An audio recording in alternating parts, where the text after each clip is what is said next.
Hey Rebel Forces, it's your friend Princess Jenny here to talk to you about our Patreon, which you should totally join because we have so much fun stuff going on now.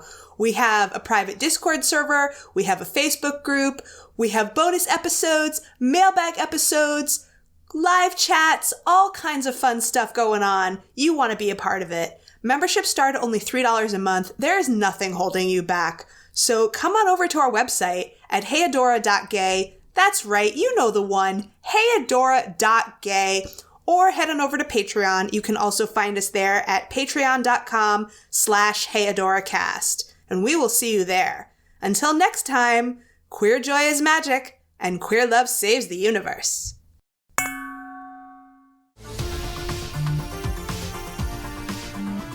Hey folks, and welcome to the second season of Heyadora! Hell yeah! Hell yeah, season 2!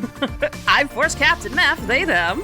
And I am Princess Jenny, she, her. And today we are going to be talking about season 2, episode 1, The Frozen Forest. The Frozen Forest was written by Catherine Nolfi, directed by Jen Bennett, storyboard by Jasmine Goggins, Angela Kim, Kiki Monrique, and the Regent of Catradora, Mickey Quinn.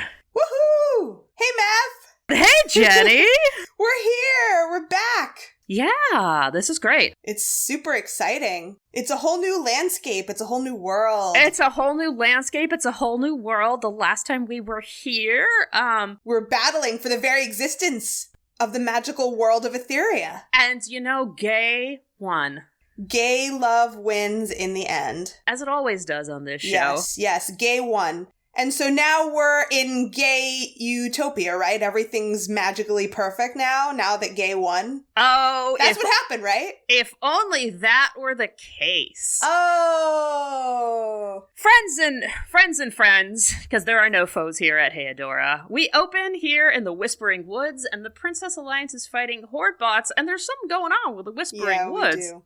Whispering Woods is frozen over still. It's all frozen. What the hell? I guess Even we should have... Even though there was a gay rainbow at the end of the last episode, the Whispering Woods is still all frozen over. And we open on a big shot of a frozen landscape with a river, and then we get a close-up on some melting icicles, which to me suggests that the frozen forest is beginning to thaw out in a slow and natural process, which is slow. Yep. So we have our intrepid crew here. Yes. Fighting some bots. Boom, boom. It's a bunch of bots. It's a bot time. Hey, robot face. Which, good job, hippie. Yes. Perfume is there.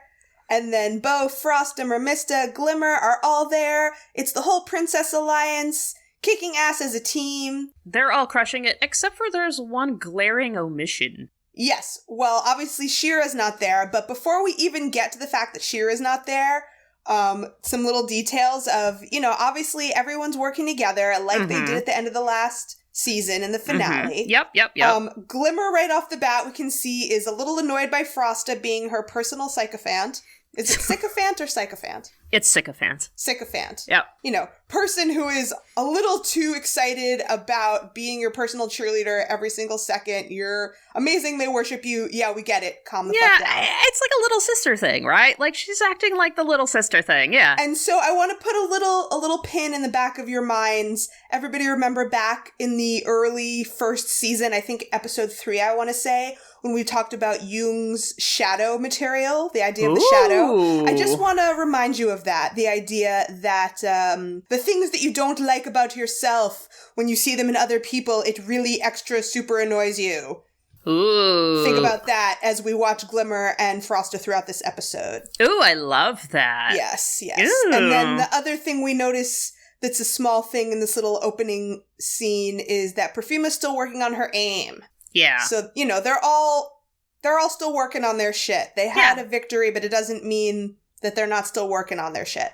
Yeah, they're working on their shit together. Mermista's being an awesome snark bot, which is super fun. Yes, she's well in her lane. Yeah. And then there's some credits. Some credits. We're gonna win. And there's no Adora. Obviously, there's no Adora, but they're not freaking out about it, so we don't have to freak out about it either. Exactly. So, credits. We're going to win in the end. Or do we? We do. We probably will, but who knows? But who knows? It's a whole new playing field. We all know, though. Yes. So then we are in a new scene, and we have this long tunnel of vines, which, of course, me personally, I immediately see a birth canal. But it's a very short little scene. And, you know, there's intermittent flashes of light, and you hear Adora grunting and groaning in a training kind of way. So you're like, okay, Adora is at the end of this tunnel training, and there's corpses of bots littering this passageway. Mm-hmm. So we have corpses of bots, and then, you know. And Adora going, ugh, ah, ugh. Imagining them in the sound booth making the fight noises. Yes, that's always gratifying. Can we get a little more chest in the Yeah. You know, yes. more diaphragm in that etc., etc. So that we have she's grunting and destroying bots. She's transforming her sword into a shield. Yes, cool. So we have Chekhov's transforming weapon in this episode. Chekhov's transform. Will it transform into a gun?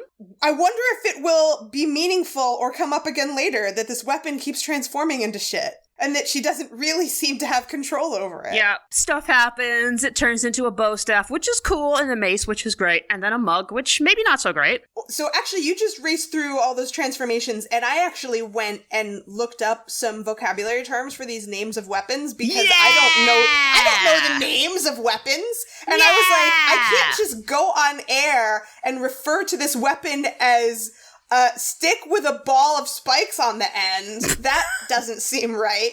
So, Meth, I actually Googled stick with a ball of spikes on the end. I love that. That was my starting point. How many things came up with that? I got to Morning Star. I thought but the weapon that she transforms, you could either say that she transforms it into, or that it transforms into, because she doesn't mean to transform it into any of these things. It just...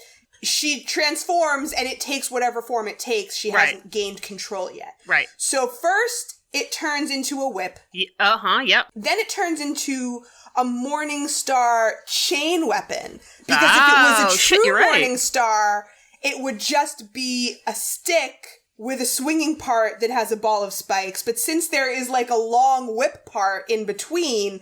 That part is the chain part. So it's really a Morning Star chain weapon. And then the spike part is what distinguishes it from a mace, which can have at most flanges or small knobs. Jenny! So this is today's Weapon Corner. Thank you. Jenny, now you're in charge of Weapon Corner. You realize that. Like This was a lot of work for me, This was Jenny's Weapon Corner. Listen to the pacifists talk about medieval weaponry. You know, it just goes to show that my baseline is so low. Yeah. Oh, Jenny, I can't wait till roll with it when we play D&D and you have to like make a character and figure out what the weapons are. Yeah, that's going to be really fun. That is a super fun episode. It'll be worth it. It'll be super worth it. Worth it for Jenny to put in the work. I know. What Jenny's Weapon Corner. I'll figure it out. dear friends of the rebellion. So we're back to She-Ra and Chekhov's transforming magic weapon. Yep. Just keeps transforming. Who knows what shape it's going to take next? Yep. Adora seems okay with it so far until it changes into a cup. Yes. It's like a stein. Which is like less... Yeah, I couldn't decide if that was a beer stein or a coffee mug. Yeah, it's like a coffee stein. Either way. Which is a little bit less woohoo than all those other exciting weapons. But she can still use it to hit stuff with. Sure. And then we hear a voice. Whose voice is it, Meph? Sweet baby Catra. Catra's voice. Oh, cute. You can turn your sword into stuff. I love that we just have Catra as, like, a hot, mean lesbian in this scene. Like that is her core essence in terms of what is her antagonistic quality towards Adora. Hot, mean lesbian. Hot, mean lesbian. I love this. Okay. Catra appears, they fight. So I was thinking about this because it's hot gay taunting, right? Mm-hmm. And so Light Hope creates this, like, simulation of Catra based on some of Adora's input, right? Because, later... I thought it was all Adora's input. Well, so here's why. So, I feel like some of this information was stored within the Crystal Castle after their time together in Promise. Totally. So Totally. Light Hope knows not only, like, Catra's behaviors, but, you know, because of the laser scanner of deep-seated trauma. Yes. Light Hope has all of her, like, motivations, which I she thought has was fun. both of their brain scans. Yeah, which I thought is incredible. That's why it's hyper-realistic. It's hyper-real, yeah, which I love. And then we get one of the sexiest Heodoras, I feel. Oh, cute. You could turn your sword into stuff. Then, so she, like, does, like, a flip and is standing behind her and then says, Heodora. And it's so hot. And I have that as one of my gayest moments, because this is a really fucking, she's, like, gravelly in it. And it's all, like, taunty and gravelly. I didn't even flag that one. There's so many more gay moments coming. I didn't flag that one. But that's why we need both of us for redundancy. I know. We need gay moment redundancy. And Jenny, I'm glad that we have that with each other. Yes. It's a very important safety feature to have built in. Agreed. To your gay systems. To your gay systems. You must have gay moment redundancies. That was before the flute. Yes, it was, like, right before the flute. Okay. Because Catra then taunts her with, like, did you mean to do that? It's a terrible weapon. Yes. About the flute, and then... And Shira's big comeback is not. And I wrote, great comeback, Adora. Yeah, that's such a... Yeah, whatever. It's like the equivalent of, like, whatever, your mom's a terrible weapon, you know? Yeah. So we see Glimmer kind of bonding with her weapon. Teleporting her staff. And Frosta's, like, stoked on that because she thinks it's wicked cool. And I also think that's fucking cool. Of course it's fucking cool. But, you know, time and place, Frosta. We're still in the midst of the battle. Maybe save the breakdown for after the battle. Right? And Frosta's like, oh, then we could do this. And maybe we could do this. And we could teleport anything. Can teleport other stuff? Because if you can teleport cannonballs, I can make the cannonballs. And that would be super sweet. That would be super cool. Cool. And it's like little sister shit, right? Like, right. And Glimmer just doesn't know how to respond. For a variety of reasons, she hasn't been in this position before of having someone below her who she has to manage. So she starts to answer, and then she realizes this is not the time and place, and then she gets annoyed with both Frosta and with herself, and she's like, oh, I'm actually in the middle of something right here, if you don't mind. Yeah, and it's also cool to know that she can teleport her dad's staff, but, like, that's it. Only like, that, because it's her personal bonded weapon. That was passed down to her by her dad. I love that Adora has, like, a sacred bond with a horse, well, a pegacorn. Yes. And Glimmer has a sacred bond with a weapon. But doesn't Shira also have a sacred bond with her weapon? Sure, but it's just, like, it's really funny how it does make sense for Glimmer. If she's going to have a sacred bond with anything, it would be like a weapon, right? Because she's your stabby friend. Yeah, because she's your stabby friend. Or I guess your bludgeony friend, because it's a staff, but yeah. Either way. Either way. She's your weapon friend. She's going to have the weapon corner when you know, those in Etheria do Hey Jenny. Yes, clearly. A Heodora podcast. Yes, but she's obviously more adept than I am, so I'm not on Glimmer's level in that way. Yeah, but the point of this little scene in the woods is that Frosta really steps on Glimmer's toes in terms of the fighting. Yeah. She gets in her way, and Glimmer's not happy. Yeah, so they do more annoying little sister, banter, groan, leave me alone, but not really. Yes. And then we flip back to the Cachadora fight. Yep, and so, like, they're fighting in a cave now, so, like, they've, like, chased each other in what we know, right? We don't know this here at this point. Like, we had a conversation about, like, in the beginning of the scene about, like, where the knowledge comes from, but as far as we know, they're just in a different part of the Whispering Woods. Right, in episodic time, as far as we know, this is a real fight. Right. And they have moved locations. They have fought their way across terrain. Yeah, because it's now the two of them. Now they're fighting in a cave. Because that's what they do. You know, Catra is taunting Shira, and now is when Shira goes in for the final blow. Yep. At the last second, she stops herself. She can't do it. And Catra says, I knew you couldn't do it. And as she's speaking, her voice changes and starts to have this metallic echo. Yeah. And that's the cue that lets us know that this is really just a simulation. Right. Okay, so is this is this Danger Room Catra, or is this Light Hope speaking through Catra? Well, I think that's a great question that no one can claim to definitively answer. Yeah. I think either one / both could be said to be correct. Absolutely. And I mean, but definitely Catra would say that. So I think that it's a realistic simulation. Yeah, yeah. As the scene dissolves into the interior of the Crystal Castle and she returns back into Adora and Light Hope appears and the training exercise becomes apparent. And then Adora says, did you have to make her so mean? And Light Hope basically says, accuracy, and Adora is like, yeah, true fact. And once again, I have Catra is an awesome, mean lesbian. Yes.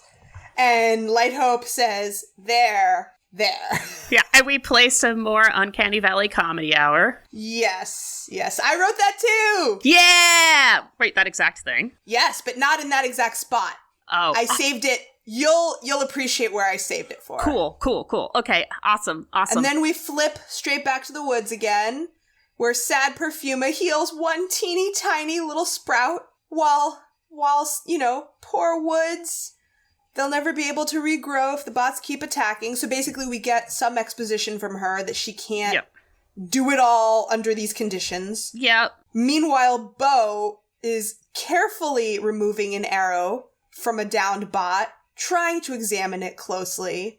And then a friend of ours reappears. Ice Punch! That's Frosta bringing the pain. Yes. Bringing the pain on robots. Yes. Oh, so Frosta's melee, ice fist weapons are awesome. They are. They absolutely are. And it seems like once she has, opened that door to the ice fist, she just, has to let it all out until it's done. She can't just stop. You can't turn off ice fist time. No. It just goes until it's done, until the tank is empty. You can't put a lid on that shit. Ice fist berserker mode. So Bo says, "Hey, I was looking at that," and Frosta says, "You're welcome." Oi! And here we go. Once again, our friends here, the Rebellion, are having a hard time working together. Yeah, communication, y'all, is tough. It is tough. They achieved it at the end of the last episode. So we're supposed to have it now, right? Once things are achieved and unlocked, they're good forever, I thought. Especially, friendships and communications. I thought that was the rule. Yeah. You don't ever Once you figure it out, you're good, and that's it. Sure, you don't ever have to talk things out with your friends ever again once you become friends. Yeah. God damn it. Yeah. Gosh. Well, let's go back to the Crystal Castle and see what's going on with Light Hope and Adora. Let's go. So Adora is all despondent about not being better, and Light Hope is like, yes, you are worse.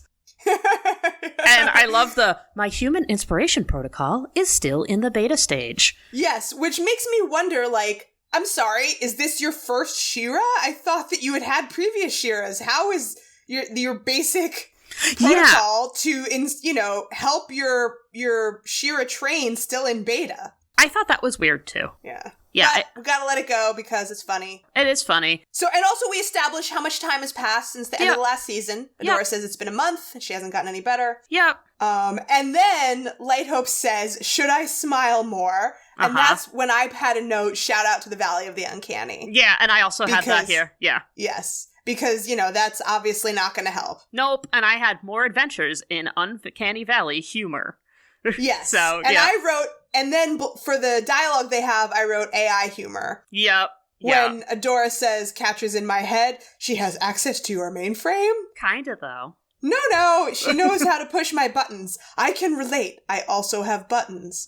So that's more like, that's like an archetypal character across many genre shows. It's like the Data character. Yeah. The Anya character. The Anya character. I have non-human the Anya. character who, when they try to be relatable, they can only take things profoundly literally. Yeah, take your literal interpretations to the other side of the river. Right? Yes. That's how it works. Yep, that's how it works. And I also have some, sweet baby Adora pathos here, where she's like, I want to be the best She-Ra. I want to protect the planet. But, of course, as we all know, Catra is in her head. And we're like, Oh, girl, I know. She does have access to your mainframe. She does have access. And you know what? Course. Catra's in my head, too. Of course. She has access to all of our mainframes. She really does have access to all of our mainframes. We can all relate. We all have Catra-shaped buttons. We do. I just realized we're not to go with that, so that's it. I'm stopping right there.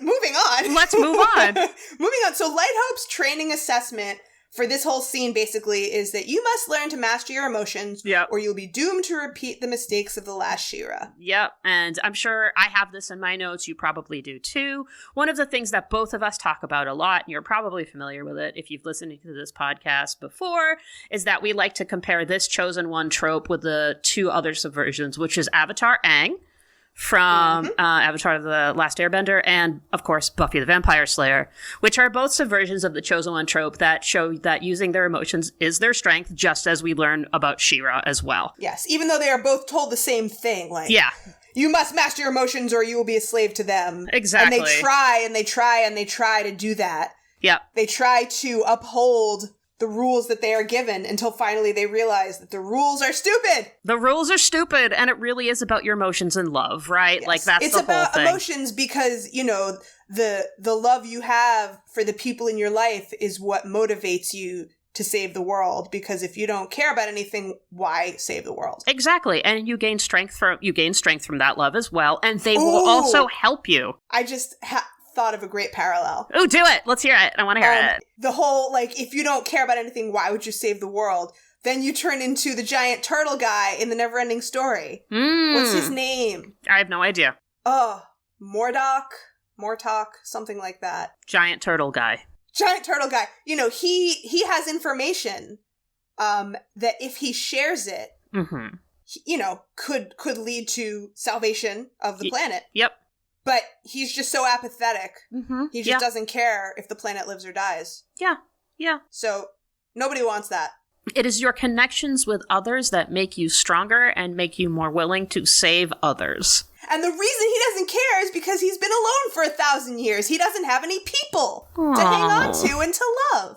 So connections and love. That's what it's all about. It is. Gay love better, but any love will do. Any love will do. Gay love is better, but any love will do in a pinch. Love for your pets. Love from your pets. Love from your, love from your fam. All sorts of fam, right? Yeah. Like, Chosen gay love fam, is really awesome, though. All fam. Yes. All the love. That's what it's going to take. But, you know, she's going to try to listen to Light Hope because she's a good doobie, and that's how she's been trained. I'm going to listen. I'm going to try my best to follow these instructions. So she goes on. Oh, wait, before she goes on training, there's a great exchange where Dora says, oh, no pressure, huh? And Light Hope is like, there is quite a bit of pressure. Was that not clear? Was that not clear? And Dora's like, yeah, all right, yeah. Got it. So much pressure. So much pressure. I love Amy's voice acting in this scene, too, because she's fantastic. It, rides the line. Like, Amy is hilarious, right? Like, her comedic timing is fucking hilarious. Her voice acting is phenomenal. She's phenomenal. A lot of the elocutions that she does that aren't even words. Yeah, but some of the best. And she plays this scene so perfectly because she does funny, but it's angsty and it's wonderful. It's Yay. serious, and the humor breaks are the kind of humor breaks you have when there's a lot of pressure and you need to laugh. Yep, exactly. And so Light Hope is like, all right, let's do this. So Light Hope says you must learn by doing. Thank you, Robot Yoda. Thank you, Robot Yoda. And so then the training goes on, and Adora, accidentally, we presume, transforms her sword into what is either an extremely tiny trident or a really big serving fork. Yeah, I was trying to figure that out too, and I was like... Either way. Because, okay, I know that you are the weapons master here at Heodora now, but we did not plan for that, so... We did not, but now you are. And so... But I was like, is that like a sai? I thought a scythe was the thing that you... No, not a scythe, a sai.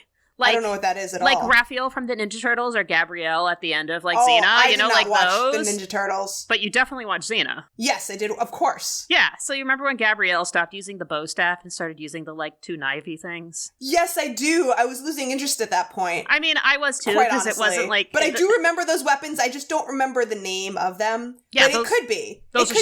So those are size. Size? So that could be the correct name for what this thing actually is, because it's probably not a tiny trident or a giant serving fork. Right. So I think that you're probably correct. So it might be that, although I think they come in pairs. Dear listeners, if you know anything about weapons that are used in Japanese martial arts, please let us know. Or if you know anything about any weapons that we discuss, where we say something wrong and you're like, I know the correct answer, please tell us. Yes. We would love to know more about weapons that we are wrong about. All about that. So, so we have this trick. Either way, Adora has a good attitude. She goes on with training, even though she has this tiny, weird little fork against this giant robot spider. And then we go into the other training Our scene. first glimpse this season of our friends in the Fright Zone. Yay! Horde kids! Yay! Horde kids! Love it. We love them so much. We love them. So we have Lonnie, Kyle, and Rogelio are doing some bot fights right now as well. They have on their special glasses that allow their special Horde danger room to be seen. Yep. So it's funny though, I realize not everyone gets a Light Hope. Light Hope simulations are hyper realistic. Right. Like if you're fighting a giant robot spider, it's a real robot spider. Yeah.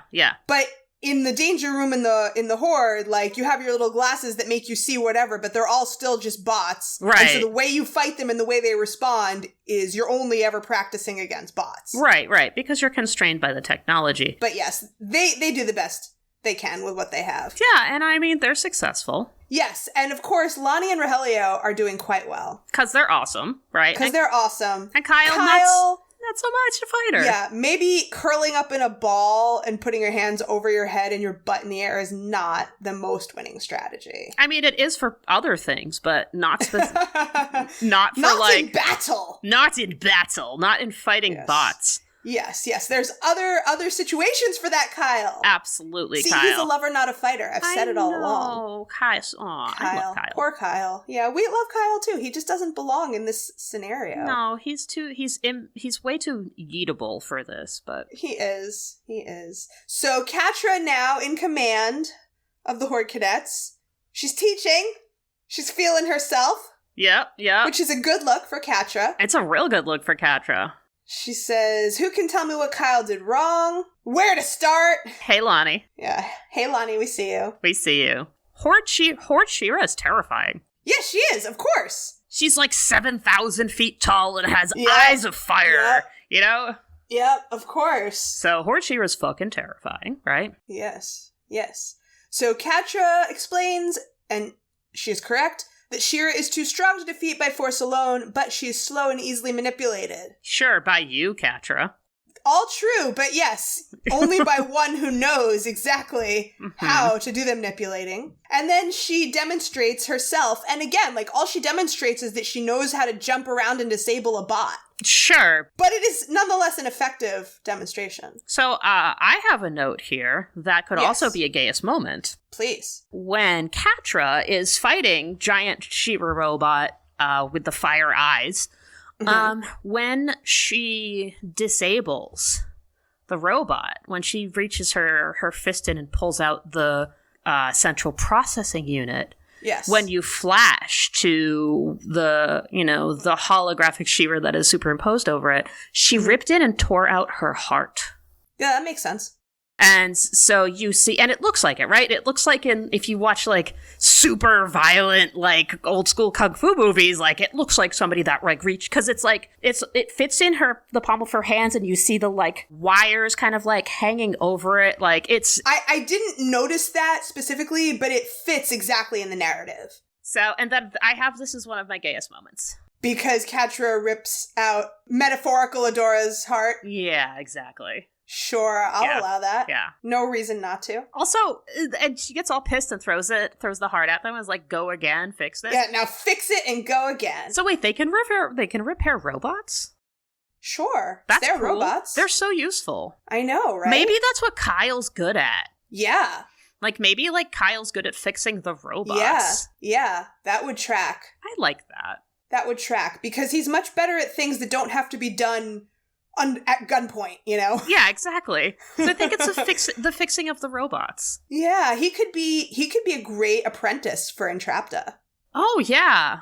Not that we ever see that happen, but I think it would totally work. That would be a great little career for him, you know? Just get out of the line of fire. Make yourself useful. Use your skills, Kyle. Well, we see a tiny bit of that in the next episode, but it's played for comedy and it doesn't go very well. So, staying in the present, Catra leaves that room, walks down the hall, and really feeling herself. Yeah! All the guards come to attention as she walks by. Yeah! This is all she's ever wanted. Why shouldn't she enjoy it? She's getting that Force Captain respect. She's earned this shit. She's strutting. She smirks on her way down. She deserves it. Yeah. She goes down the hall to what we are presuming is Entrapta's room. Mm-hmm. And finds a slight situation of chaos. There's all this stuff.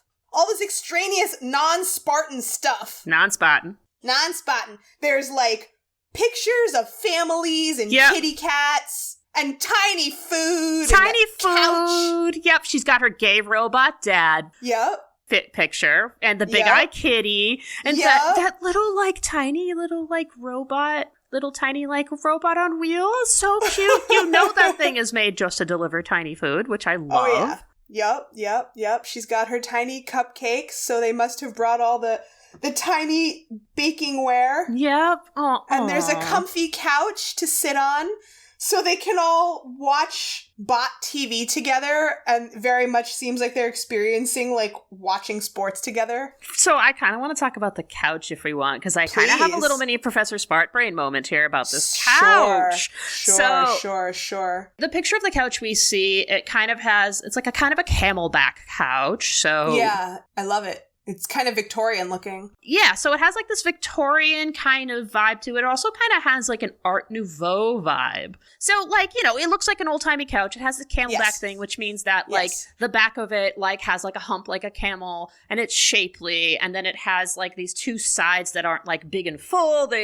They're a little more like carved wood or something like that. And the reason I just want to kind of quickly go into Art Nouveau is that the shapes that they are in are much more of like, you know, curvy, planty type of things instead of kind of like, you know, ornate styles it's asymmetrical. Of that. It's asymmetrical, yeah. It's very much more of the natural world. So, yep, it's more of the natural world. It's asymmetrical. I'm just going to give everybody a really quick definition of Art Nouveau, and then it's going to be it's like going to be a Professor Smart Brain nugget here.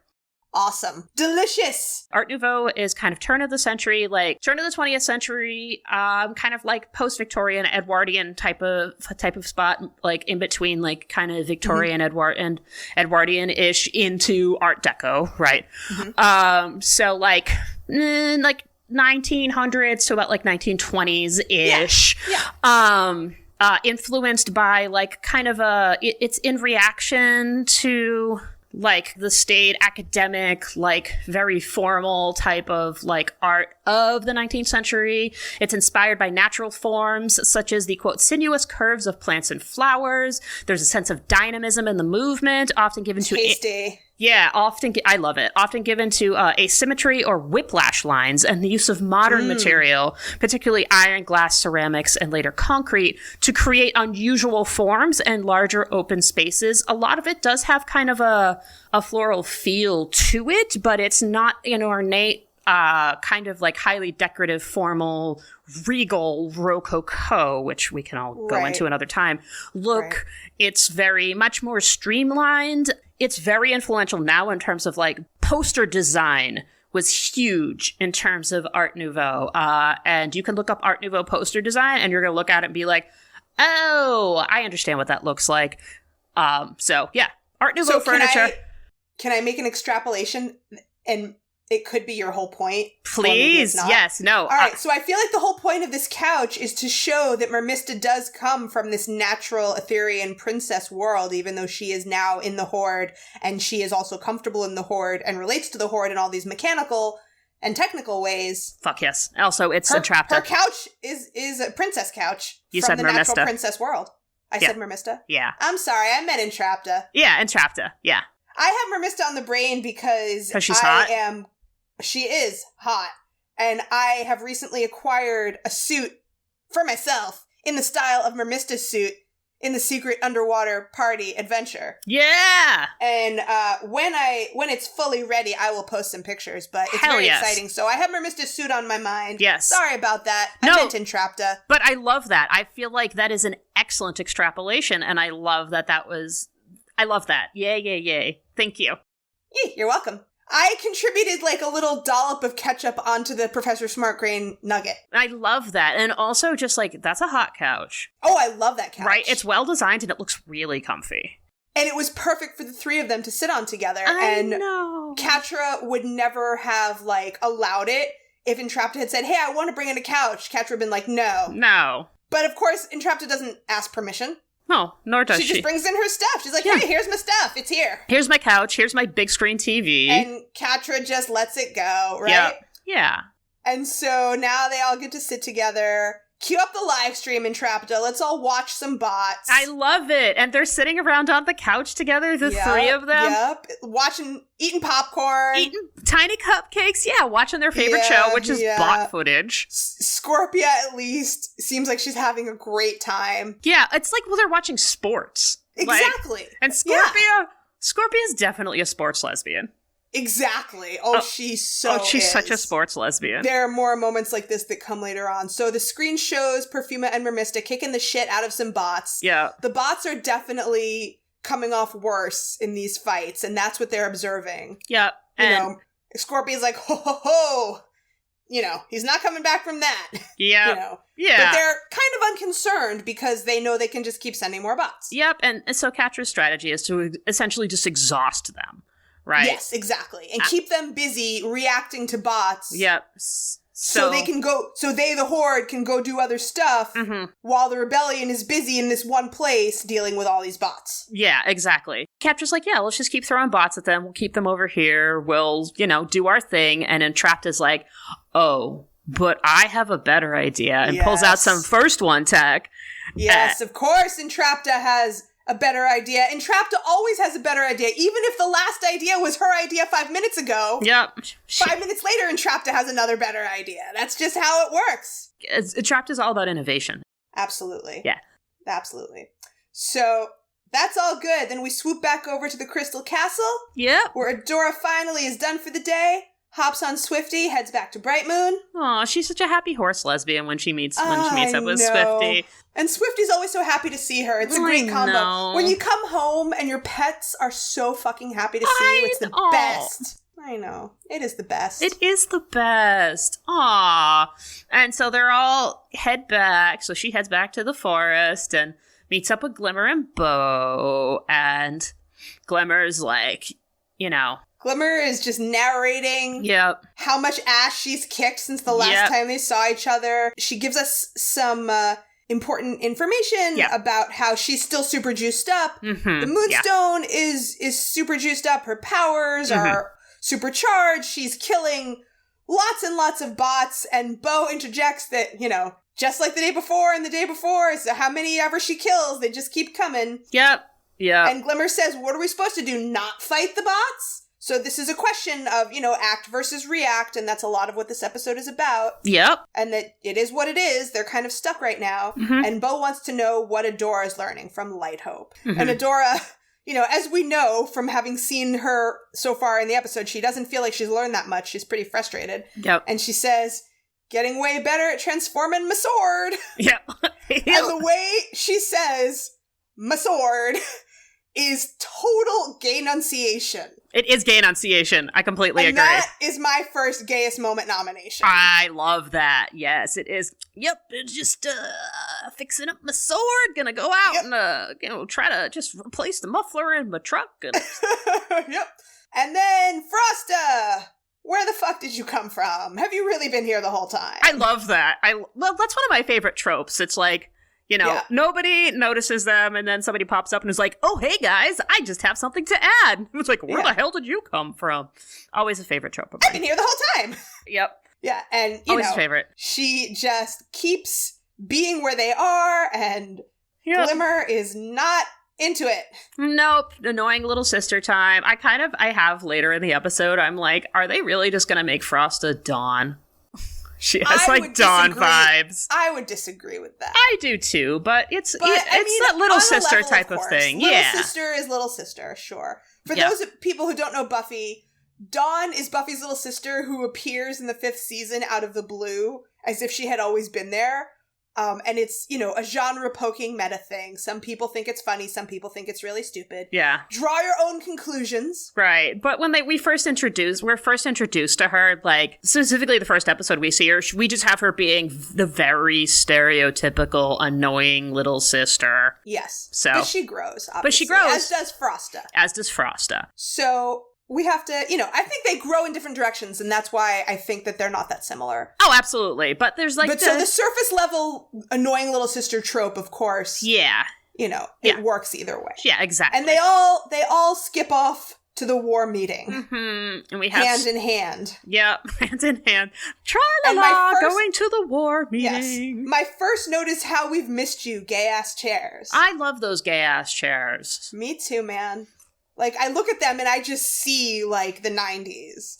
I see my teenage self at a folk festival buying crafted pink triangle crystal necklaces from a fruity vendor. Oh, I love this. Being like, this is so authentic. Oh my gosh. God. I'm part of something. I love this. Exactly. Gay in the 90s. Yep. Legit. And Perfuma is immediately annoyed by Mermista, which... seems like Mermista can annoy Perfuma pretty easily. Yeah, I mean, they're... Mermista's just sitting in her chair. Yeah, I love the shade, though. Don't you think it's helpful to shift perspective sometimes? Like, Marista's kind of being a little bit of a bully, but it's still kind of funny. I don't think that should qualify as bullying behavior. It's not like they have assigned seats. Oh, that's fair, except for, like, the boss's chair. I just think it's funny, Perfuma's whole thing when we first met her is like, she's a groovy hippie. She lives in the woods. They don't fight back when people attack them. They just let the universe take its course, man. Yeah. I think she's not quite as much of a laid-back hippie as she thinks she is. No, she definitely isn't. As is the case with many people who are laid-back hippies, who think they're laid-back. Yes, the eye twitch reveals more than it would like. Yeah. Just as Glimmer, I wrote the Perfuma joins Glimmer in the eye twitch partay. Yep. We have like a shade fest here. So we have Mermista being shady for Perfuma, and then Casta and Angela being like adult shady to each other. Yep. And the fact that, well, you want to say the line first? Which one? I wouldn't miss it, dearest. Oh no, what is Angela throwing shade at Casta about? Oh, that she wasn't at the Battle of Bright Moon. Yeah. Right. And then Casta said, I knew you'd bring that up again. Right. So they've been quibbling about this. Oh yeah, and they have history. Since it happened. Yeah, and they have history too. And they, they're sister-in-laws, right? So like... Right, exactly. Yes, so this is a total shade fest. And, like, we also, like, when we go to Mysticor and meet Casta, like, she's also shady about, like... Oh, yes. Angie, too. Yes. So it's she's very passive-aggressive. Casta and Angie are just kind of shady to each other. Yeah. So we've got a lot of shade fest in this room right now. We've got Glimmer and Frosta. Yep. Perfuma and Mermista. Yep. And Casta and Angie. And also, I just love that, we get to say hey to Sandra Oh again. Hey, Sandra Oh. Yes. Hi, Auntie Sandra. All right, so these two have history. They're shady. Everyone's being shady to each other. Angie's like... Frosta sits next to Glimmer. Yep. And Glimmer is ugh. But she's not ugh enough to do anything about it. She just wants to make it known that she's not happy with her face. She's just annoyed. Yes. Ugh, whatever. Everybody's annoyed, so I guess it's time to start the meeting.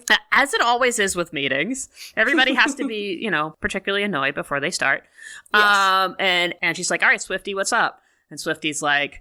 The Horde's gaining more territories. Natasha and Spinnerella managed to recapture Thamor again. And also, why don't I have a chair? Yeah. If everyone else has a chair, then I want a chair. Of course, it's like, I want to know what kind of chair that, we would get for a horse, but I'm super about that. And I love the... Yes, and so that was actually my next gayest moment, is just horse chairs. Horse chair. See, I actually have a gayest moment around here, around here too, which is Natasha and Spinnerella fist bumping over recapturing Thamor. Nice. Because they were like, yeah. And I love to see some wife fist bumping. Wives, get lesbian aunties. Let's go. It's awesome. Yeah. So. Undervalued as always. They're like holding shit down in an extremely meaningful way. Respect, and it just gets glossed over. Respect your gay elders, kids. Seriously, your lesbian like, aunties are the best. If Thamor was a hole in the table right now, it would be a huge issue. Exactly. But luckily, your gay aunties are there, fist bumping, holding it down. Yeah, and like Thamor, as we learn, is a pretty dope place, right? Yes. Like they go back to Thamor a couple of times, and it's a key place. It's a key place. So like your lesbian auntie's holding it down? Yes. Respect. Exactly. And even though I did nominate horse chairs as a gayest moment, and I stand by that, as it should be, I have to give Swiftwind a little lecture here on equality versus justice, because his thing is, if everyone has a chair, then I also want a chair. Mm-hmm. And that would be like equality in a vacuum. Yeah. But justice is from each according to ability to each according to need. And horses don't sit. They only stand up and lie down. Mm-hmm. So if you wanted to sit, then you should have a chair. Right. Then we should get Swiftwind's like a fainting couch then, or like our settee or something, right? But if he laid down, then his head would be below the table. I'm just saying that horses stand up almost all the time. They don't actually sit. I horse chair. How does it work? The idea of it is fun, but the reality is that horses don't need chairs because they don't sit on their hindquarters. But he's gonna harp on that one. I know, but it's fun. Yeah. I'm not really gonna say we shouldn't have horse chairs. No, I mean, horse chair, gay moment. I love it. And then Commander Glimmer reports next. She seems annoyed that the woods are regrowing slowly. Perfuma is like, if we like kind of, slow down the fighting and start the actual healing process, right? Yes, Perfuma proposes Chekhov's teamwork. Chekhov's teamwork with this exact line. But when we princesses worked together in harmony during the Battle of Bright Moon, our powers grew. Gee, I wonder what that's going to lead to at the end of the episode. Yes, and somehow everyone's faces look very unenthusiastic, as if they're sure this could never work. Well, I mean, it's because she says we should hold hands and think healing thoughts, though. Yes, that is exactly why. Like, I would definitely be like, no hippie shit here. But it worked. It literally just worked in the last episode. Sure. I love that it says this, though. Mermista groans and... This is from the transcript. Mermista groans and cringes as Perfuma holds her hand and begins to hum. Like, that's not how it worked last time. Right. So, nobody's going to go along with Perfuma's idea. Yep. And in that vacuum, Bo stands up and says, we can't go on like this. I know. And he's right. He's right. Maybe we should listen to Bo, because Bo is just as valid. Bo knows stuff. Bo is one of the best idea people they have. Yeah. He points out that they're using all their resources just to hold their ground, and meanwhile, the Horde hasn't had to deploy a single soldier. Yep. And Adora fulfills my next third gayest moment in full huff, arms crossed, typical Catra. I also had this as a gayest moment because I was like, seriously? Catra. Yeah. All Bo said was that the Horde hasn't had to deploy any soldiers. And Adora's like, oh, Catra. It's Catra. And it's all Catra. It's like, okay, girl, got you. All Catra. Yes. Uh-huh, right. And so now Bo has to make a formal proposal to try and do the thing that he's been trying to do this whole time, which is just capture one bot without destroying it. Which, is... Which is a good idea. Totally fucking reasonable, right? So he can program a kill switch. Yep. And then he could destroy them all at once, from afar. Aw, Techmaster Bo. Yes, Queen Angie approves this plan. Yep. Commander Glimmer, take your team. And Glimmers gets up and is like, yeah! And then Frost is like, grabs Glimmer and is like, Commander, I have some ideas. First, we should have cool code names. Yes, so actually Frosta's exact words are that she has suggestions for improving efficiency. Yes, I love it. And her first suggestion for improving efficiency is cool code names. And they're long code names. Because Lord knows nothing improves efficiency like code names. I mean... Frostbite. Yeah. And Sparkle Bomb. Sparkle Bomb is dope, though. They're both dope. But I don't think it's going to make things go any faster. No. I don't think it's going to make things go any faster with less energy. And of course, Glimmer is not excited about this. Yep. And so immediately orders her to stay behind. Yeah, it's like hang out with Spinnerella and Natasa. And I would, once again, y'all, hang out with your cool gay aunties. Yeah, but cool gay aunties are not going on the most adventurous adventure. No, they're hanging out because they're doing already the important adult work that isn't glamorous, which is protecting the home territory. already saved Thamor. Yeah, more than once, it sounds like. Yeah. So that's not exciting. That is not what Frosta wants to do, but Nope. Glimmer's not hearing it. She gives the order, she runs away. She's assuming that that's going to happen. Yep. Meanwhile, in the Fright Zone, Yes. we have the Super Pal trio doing the exact same thing. You know, Yep. they're in a command meeting with Hordak. They're showing a map of encampments. Catra's running the show. Saying, you know, with the woods frozen and the princess is distracted by the bots, they've gained significant new ground. Hordak praises Himself, basically. Yeah. Says, clearly I was wise to promote you. I know, but still good for Catra here. Yeah, because he says, you have not disappointed me. Which, honestly, that's true. is probably, like, the nicest thing anybody's ever said to Catra. Like, Yeah, congratulations, you're not a in disappointment. authority. Yeah, exactly. That's the nicest thing anyone in authority has ever said to Catra. Yeah. Because we know that Adora has said many nicer things than that. to Sure. Catra. But Adora is not someone in authority Right. over right. her. So, and then meanwhile, Yes. Meanwhile, indeed. we have Entrapta being wacky in the background. Fully scavenging. Just scavenging. I'm just gonna borrow this. Ooh, what's that? Yes. Catra's like, okay, having to do the like, and you should continue to pay attention to me. Nothing is happening behind you. Catra's always way more worried about Hordak freaking out about Entrapta's shenanigans Right. than ends up being warranted. Like, she's always worried that she's going to get blamed for Entrapta being out of line, because that's historically what would happen. But then, luckily for her, that doesn't end up happening, because Entrapta is so brilliant that Hordak can never get mad at her. Yep, because she has invented a brand spanking new bot. Yes. It's EKS. Emily's kid sister. It's a better bot. Yeah, it's a self-healing bot. It has a first one's tech at its core, so it utilizes, once again, the combination of magic and technology that Entrapta is a master of. It can reattach its own limbs, which is freaky even for a robot. Yeah, it's like some like Terminator shit. Totally. But it's cool, no doubt. Yeah, it's super cool. It's basically positioning itself as being unkillable. Yeah, which awesome. We'll see. Yes. We'll see. Hordak, of course, wants to make more. And, Entrapta's like, yeah, but I need more first one's tech. And Catra's like, oh, well, I know where to get that. Yes. And that fade out on Catra's cocky, troublemaking smirk is my next gayest moment nomination. Just that silent smirk on Catra's face. Yeah. That, she has been given permission to go make trouble, and a troublin' she is a-goin'. A troublin', a gay and she is a crimeson. Yeah, that smirk is just gay. Yeah, that's like gay trouble smirk, which honestly is my favorite. Do crimes. Yeah, be gay do crime smirk. I love it. Yes. So then we pivot back to the Whispering Woods. Yep, and Glimmer's on patrol with Bo and the princesses. Yep. We're gonna go east. You guys are gonna go west. Swifty, cover the skies. And, okay, that makes sense. But as we've been learning, maybe splitting up isn't the greatest idea, but they don't learn that yet.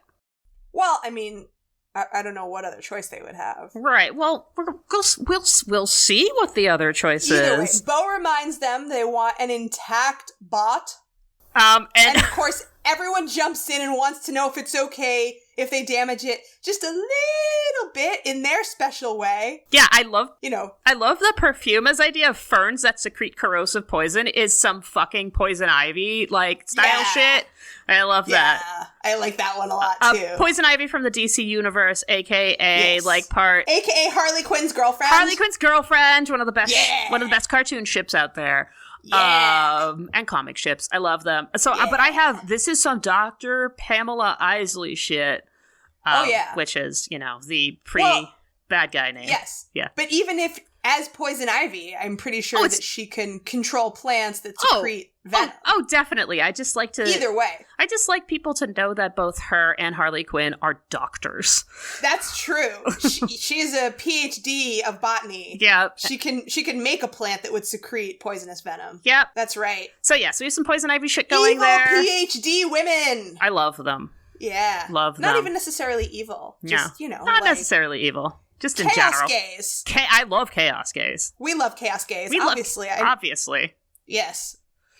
Anyways. Where were we? I don't know. Perfuma's idea of how she might destroy a bot with ferns secreting venomous secretions. That was cool. But no, that's not what Bo wants. He doesn't want it waterlogged. He doesn't want venom. And he certainly doesn't want it smashed by an ice hammer. Frosta! I know. What are you doing here? That's some fist-to-face sparkles kind of ideas. Yes.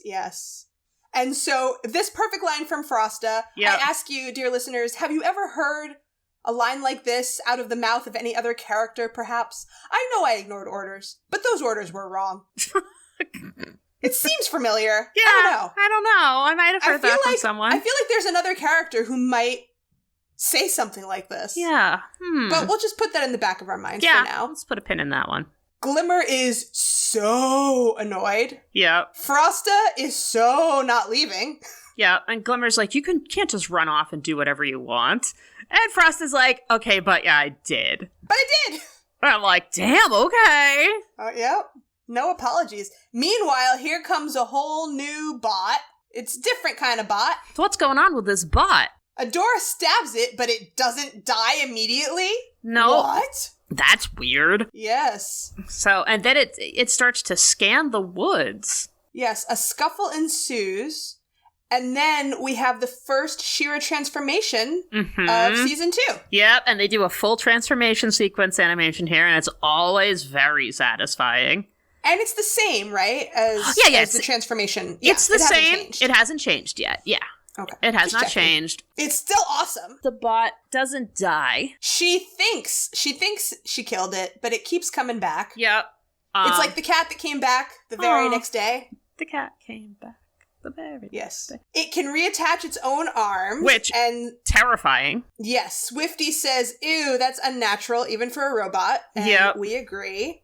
And then a whole swarm of all of these next-gen bots suddenly approach. The best friend squad is surrounded. Oh no, oh no. And then the Sword of Protection transforms into Buffy's Class Protector Award. Oh. Turns into a golden umbrella. I love that. Yeah, which is, extremely not useful in that moment. Not particularly, no. And they're like, well, we're fucked. And Frosta jumps out of nowhere and uses Ice Fist. And she's just punching. A Glimmer is like, don't you listen? And Frosta's too much in Smash Town to do anything about that. Yeah. But that's such a great line. Don't you listen when people tell you things? What? I guess we know the answer to that, though. Yeah. So Frosta gets flicked away. Glimmer obviously has to go teleport rescue her. Yep.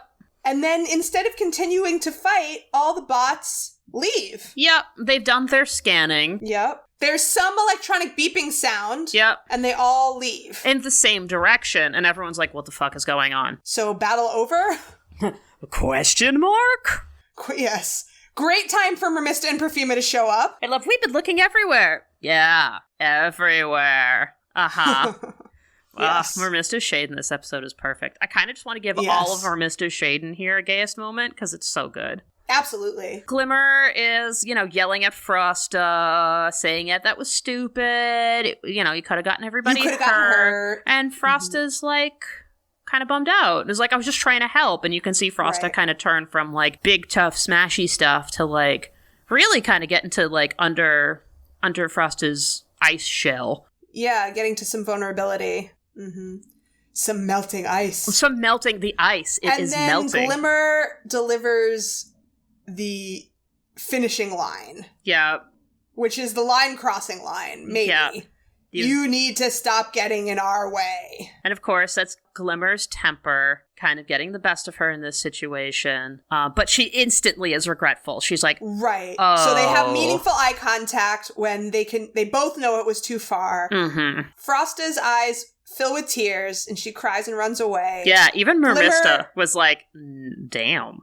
Yeah, even Mermista thinks that was too much. Yep. But honestly, this is a moment where, like, yes, it was too far in terms of are you going to hurt her feelings? But also, like, as an older person in charge of a younger person, what else could she have said that would make her understand that you have to stop throwing yourself into danger or you're going to die, and we're going to be responsible for it? And also, like, as a commander, like, remember, Glimmer is a commander of, like, this very small guerrilla group, essentially. Exactly. So, you know, Glimmer has to make sure that the team is working together. Was this a harsh way to communicate that? Absolutely. Yeah. But, you know, this was something that Glimmer did have to communicate. Yeah. So. Exactly. I agree with that. It's all a learning process, you know. Yeah, it's a learning process. And the conversation they have later is wonderful. But we have to get there. But we have to get there. We're not there yet. So, you know, as Frost is running away, Glimmer does that thing that everyone does where you yell the person's name like, Frosta, wait! But then you don't actually go after them. Yep, and Bo and She-Ra and Swiftwind show up, and Bo's starting to feel bad for himself because he's like, the bots are too fast and too smart. We'll never be able to catch them. I thought I could help, but that was a dumb idea. Yeah, he's blaming himself. You know, he's taking on way too much. Yeah. And She-Ra says it wasn't a dumb idea because he was the only one who came up with any idea at all. Yeah. And if it wasn't for him, they'd still just be reacting to the bots. Yeah, and of course. Which is true. Yeah, exactly. Adora is catching on that, like, okay, they know that we're easily manipulated. So exactly. Let's do a thing. This is a macrocosm now of the whole Catch Fedora relationship. Yep. Are we planning or are we just reacting? Yeah. So let's think. And so Bo points out correctly that they weren't interested in the woods. They were defending themselves long enough to all go in the same direction to get away. And attacking Mermista, you know, is like, wait, they weren't attacking us. That wasn't part of their mission. They deduce that they're all after something in that direction. And, you know, Adora... in the direction of the beacon. Of the beacon. And Adora might just know what they're after. If only she had Frosta to... Frosta? Where's Frosta? What? How ironic. Oh, Glimmer. Yes. The first moment we actually need her. Yeah, right. She's not there. Yes. So, of course, Glimmer's got to go find her. And we find her nearby on an extremely large rock. Yeah. That's like a tiny hill. Like this, like all alone on a tiny hill that's a large rock. Yeah. She's up there, hugging her knees, being in lonely. Traditional pouting kid pose. Yep. And she's like, I just want to be your friend. You're going to yell at me? And, of course, Glimmer's upset. Yeah. And even though she hasn't quite realized it yet, she's upset in the same way that her mom gets upset with her because she's like, I was scared you were going to die, motherfucker. Yeah, you just kind of jump in head first. All, you know, fist-to-face sparkles. Yeah. And Frosta says, sorry, I don't know how to act. I've never had any friends before. Aww. And then she turns around and there are tears in her little eyes. Yeah. And she finally is showing vulnerability, and Glimmer finally gets it. And then Glimmer teleports up and sits next to her. And so now we have like a transition to a new phase of this exchange. And this is really sad. Like, the undertones of this are really sad. Because Frosta says, I was 8 when I took over the throne. Which is insane. In real life, that would never happen. There would be a regent. Sure. But also, like, how does, you know... There are only a couple of ways in which somebody takes over a throne. Obviously. So, that's really... There are no adults. That's really fucking sad. Of course it is. So, and then she's like, it's kind of hard to make friends when everyone is your sworn subject. Okay, so Frosta has no parents anymore, right? And she should be queen. Yeah. If she is the sole ruler of this kingdom and there's no adults and she doesn't even have a regent to rule for her while she is still a young child. She should be Queen Frosta. I know. But we gotta let it go. Yeah, we'll let it go. We'll put a pin in that when we get to Queen Glimmer, because kind of a similar deal. Exactly. And the same thing, like the whole notion, and I'm letting this go because, you know, it's a TVY7 cartoon. The idea of a young child taking on the throne instead of having a regent do it for them until they're old enough is ridiculous, because a child could never have the discipline that Frosta has. To be like, no, I'm the ruler. I can't just have the luxury of having friends and doing what I want because I have to be a good ruler. Right. Child is not capable of that. She would turn into the kid from that horrifying Twilight Zone episode. I looked it up, so I wouldn't just have to say that Twilight Zone episode. It's called It's a Good Life from 1961. All right. About the little boy with vast mental powers who keeps his terrified family in thrall to his every juvenile wish. Yep. Because he can make them do whatever he wants. Yeah, yeah. And no one can tell him no. Yeah. So he's got his sister in one room with no mouth because he told her to shut up and his mental powers made her have no mouth. Mm-hmm. That's the part I remember because I was a kid when I saw it. That's what would happen if you actually had an 8-year-old with supreme power. Yeah, it's fucking terrifying. But Frosta was so good that she overcame that and she was like, I'm putting my kingdom first and I'm going to be a good ruler. Right, right. And that means that she understands that you can't make friends with your subjects. Yeah, which is like impossible. Right. To have that with a child's emotional development. But we'll let it go because, again, TVY 7. Yep. And so Glimmer's like, I know how you feel. I didn't have any friends before Bo and Adora. And Frosta's like... Frosta can't believe it. No, because Glimmer's the coolest. Yeah, everybody would want to be friends with you. Yeah, and Glimmer's like, no. And I'm still learning how to be a good friend. And apologizes for yelling. And the way they look at each other in that moment right after Glimmer says, I'm still learning how to be a good friend too. And she kind of clasps her hands and they're just sitting next to each other on the rock, glancing sideways at each other, trying to figure out if they are both good now, if they can move forward. Yeah. It's a very sweet moment. It is. They're both very vulnerable at this moment, and that's what they needed to be. It's perfect. They are both hard-shelled people that needed to be vulnerable with each other in order to really communicate. And this is the moment when they both realize that they understand each other's point of view way better than they thought. Yep. I guess you remind me of me. And I do some really dangerous stuff sometimes. I remind you of you? Ugh, and I even sounded like my mom when I yelled at you. Yep. Turning into your mother.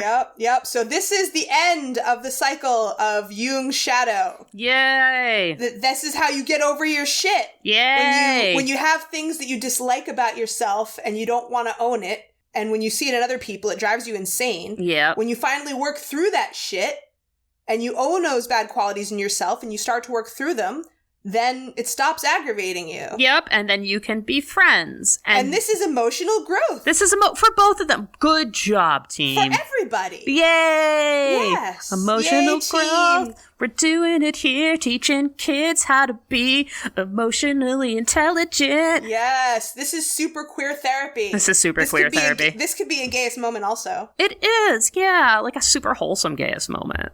Absolutely. Yeah, I love this. So they're friends. Glimmer says yes, uses their now shared vulnerability and trust. Say, I could use your help. Mm-hmm. And Frosta, of course, is more than willing to oblige. And of course, Frosta's like, do I do smashing or stabbing? Obviously both. Obviously both. And Glimmer's like, oh, kids these days. Yeah, and of course, you can see Glimmer's still not thrilled with it, but she knows that she's like, yes, I have agreed to this, so I gotta suck it up. And she's like, okay, I get it. All right, this is where this kid's at, so. And then we have a really cool visual transition. Mm-hmm. Yeah, talk about it. Okay, so the cool visual transition is first we just see the bots in the woods. Yep.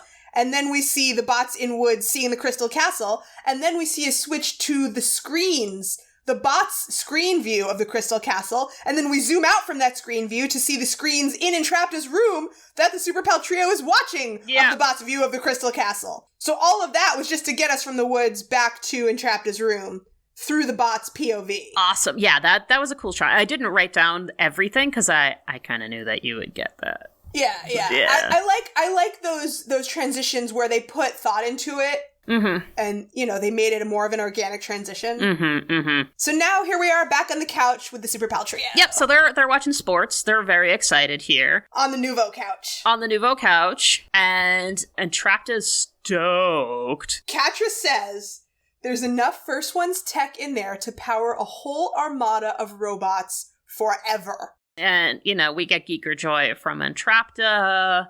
Entrapta, the only way she can respond is to say, I want that! Which, legit. I mean, I get it.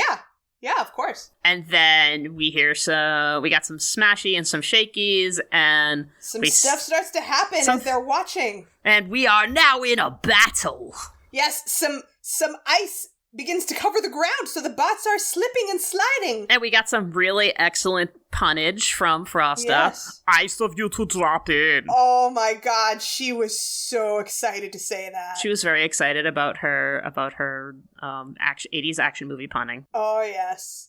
And then She-Ra arrives and hits a bot with her sword, which is currently a mace. Good as job. She's saying, switch things up, keep them guessing. Yeah. As the sword again turns into a coffee mug. The coffee mug of power. Yes, the coffee mug of power.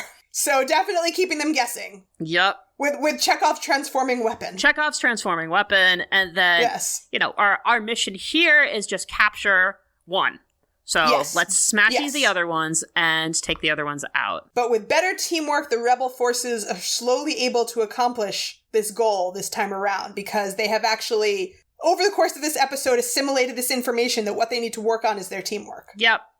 So we have them teamworking, and then we cut to our sports viewers where Scorpia and Entrapta are stoked, and then we have Catra doing her scraping claws of frustration and gayness. Yep. One of the screens goes black. Yep. And Scorpia, again, sports fan. Yeah. Ooh, he is not recovering from that. Yep. And that was the gayest moment for me. Oh, Number 5 by my count. Oh, yeah, that's a gay-ass moment. Sports lesbian, commentating on her sports. I love commentating on her sports. I meant to say commentating. No, I love that, though. That was awesome. It's like we are neither one of us is a sports gay, so it's funny that we're not even like working that. I'm like, yeah, sports. Yeah, that's as much as we can say. Frost is doing some more smashy smash. Everybody's doing all of the things. This is great. She-Ra is still struggling with her transforming weapon. Turns into a rope, and she yells at it. Why can't you be what I want you to be? Oh. But as she is yelling it, she uses it, and she ropes that bot like a wild hog. Yeah. And it works. Yep, good for her. She figured it out. And she's like, oh, hey. She adapted to the weapon, not having the weapon adapting to her. Yes, exactly. So. And then she gets to have a line that she doesn't usually get to have. And I have this is probably my gayest moment in the whole thing. Yes. She approaches the bot, climbs atop the dome, and places a boot triumphantly on the head with a glowing eye. She speaks directly through the monitor before smashing in the eye with her fist. Hey, Catra. Gay. That is the gayest moment. Yep, because she doesn't just say, hey, Catra. Yeah. She gets to say it from her power stance. Yep. She's like, I've got my boot on your face. After she's tied up the Metaphorically, bot. yes. So she tied up the bot, climbs on it, puts her boot on the face, and says, hey, Catra. And I'm like, Hey. How you doing? Hey, ladies. And so Catra's like, well, fuck this. Yeah. And Scorpia says, that's okay, we still have 2 left. But Catra sets one of those 2 to self-destruct. Yep. And then Entrapta says, in the closest thing we have ever heard from her to a baby voice, do you have to? And Catra's like, nope, we gotta do this. Fuck this, we'll find more She's tech. Like, whatever, we'll make more, we'll find more tech. Yep. Because Catra's like, nah. Yeah, Catra's always going to be able to cut and run. Yeah, Catra's fucking pissed. Yeah. And now, back in the woods. She-Ra Adora is like, hey, look, I got one. And then, of course, she's very pleased with herself. Very pleased with herself until Bo is like, wait a minute, that thing's going to blow the fuck up. And Adora's response to that, again, is, ugh, Catra. Everything that happens to them is just Catra. I know. That was also Catra. It's like my gayest through line is that every single thing that happens, Adora's like, ugh, it has to be Catra. It's like, if it's gonna rain, ugh, it must be Catra. It's like, all right, girl, listen. Oh, God. I mean, we get it. But Bo says they can't let the last bot self-destruct. Yep. And Adora says, everyone together. And, of course, that is, once again, one of the themes of the episode. It's the winning strategy. Yes. Everybody uses their powers together. And, of course, they can do it super fast. Yep. And luckily, Bo knows exactly which part to open and which part is the self-destructy part. Sure. So we pulls it out. Hooray, success. So we have Frosta doing doing an immobilizing technique. And then we have Perfuma coming in. So what they do is they immobilize and stabilize it instead of going a smashy smash. Yep. And I wrote, wow, gay forest magic happens from their gay teamwork. Yay! And then they all begin to glow, all the gay rainbow colors, just like the end of the Battle of Bright Moon. Yep. And then, hooray, they fix the world. Everything is blooming again. Things are... Well, do we know if the whole forest just regrew in the same way that immediate area did? Well, I mean, once we get to the next episodes, like the next few episodes, we see that, they've pretty much fixed the problem. Okay. So, yeah. Okay. And Frosta says, whoa, did we do that? And Perfume is like, we did it together. All of us working together. All of us together. Chekhov's gay teamwork made the forest whole. Yeah, and Mermista, and, of course, Perfume runs over to Mermista. Mermista's like, personal space. They have a moment where they all hug and everyone's happy, and then, like, one beat goes by. That's how long Mermista can handle it. And then she says, personal space. Which, we can allow her. We can allow her that. Everybody is entitled to their personal space. Yes. She gave it a second to have that experience. And then she was like, okay, great, I'm drawing my boundary. Yep. Yes. And we're all like, hell yeah, draw your boundaries. Yes, that's right. Use your words. So huzzah for our friends. So we cut to our penultimate scene in the Horde. Where are we in the Horde, Meph? We are in the jail. The brig, whatever the jail is there, the dungeon. Whose dungeon cell is it? Why, we are in Shadow Weaver's dungeon cell. Shadow Weaver? What? Haven't seen this bitch in a while. No, and she is bedraggled on the floor, shackled. Her hair is a mess. Her mask is smashed. She's on her hands and knees. For no apparent reason, even though those shackles have plenty of leeway. Yeah, they have plenty of slack. And then, like, she doesn't need to be on her hands and knees, but she just is because they need to emphasize how pitiful she looks. Yep. And, of course, Catra makes this observation of, you look terrible. She says it quite cheerfully. Yeah, she's stoked. Yeah, of course she is. Yeah, I mean, like, I kind of can't blame her, right? Of course. This is the person who has abused her for her entire life. Yep. Finally getting some comeuppance. And so we have, Shadow Weaver talking about, it's been so long, I assumed Hordak realized what a lazy creature you were, and lazy, worthless creature. Ugh, fuck. And Catra is like, nope. Yep. Just the opposite. Yep. Hordak values me. I've been busy helping the Horde get closer than ever to defeating the rebellion. His words. So Catra's coming in to show, that, like, hey, look what I've done. Basically, she still needs Shadow Weaver's approval. She needs Shadow Weaver's approval, but on an emotional level, even though she hates it. Yeah, and Shadow Weaver, of course, knows exactly what buttons to push because Catra also has buttons. As do we all. You're doing so well. Why are you here? It's Adora. Because, of course, that's how Shadow Weaver says her name. It's Adora, isn't it? And that, like... So I let her win one. Ear twitch. Yep. Adora. Grump.